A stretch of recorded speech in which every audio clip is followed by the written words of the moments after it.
What to look for when buying a dividend stock, and how much do you need to live off them?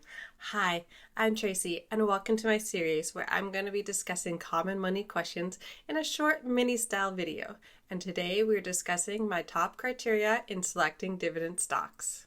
And then we're going to chat about how much money you actually need invested to live off them as passive income. So let's start with buying the best dividend stocks. So here are the 5 things that you should be looking for.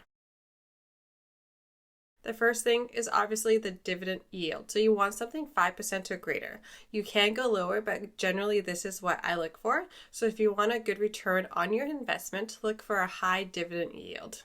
Also, compare yield averages across the industries to ensure that the company isn't under financial strain. Next is the dividend payout ratio. Now, this is simply just the percentage of earnings paid to the shareholders, or you, in a dividend. So a sustainable payout ratio should be around 60%. Moving on, also check the dividend history. So you're going to want to look for companies with a long history of consistent and growing dividend payments.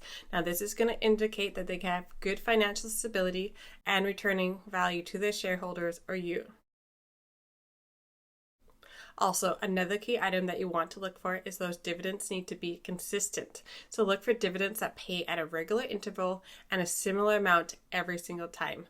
Also, you prefer them to be growing as well. There's no use getting one really high dividend and then it doesn't pay you well the rest of the time.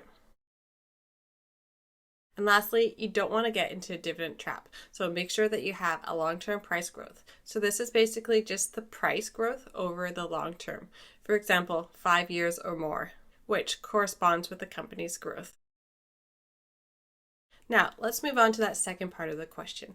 If you want to live off the dividends of your stock profile, how much money do you actually need invested? Well, there's no easy answer to this question because this actually depends on your lifestyle. So start by evaluating your lifestyle and determine how much money you actually need per month to live off of comfortably. AKA, you need a budget or at least some type of idea. But let's use a 5% dividend example. So with a $500,000 portfolio, that's going to equal around $25,000 a year in income, or roughly $2,000 a month. But with a $700,000 portfolio, that's going to be roughly $35,000 income per year, or $3,000 a month. And with a $1 million portfolio, that's about $50,000 income per year, or roughly $4,000 a month. Again, this is based on a 5% dividend yield, but don't also forget about taxes. So the best way to do this is to achieve it by buying 10 to 15 individual companies or maybe 1 to 3 high yield ETFs or index funds. So I hope you like this short video on how to pick dividends and how much money you need to live off of them. Thanks for watching. I'll see you in the comments down below. Much thanks and love, Tracy.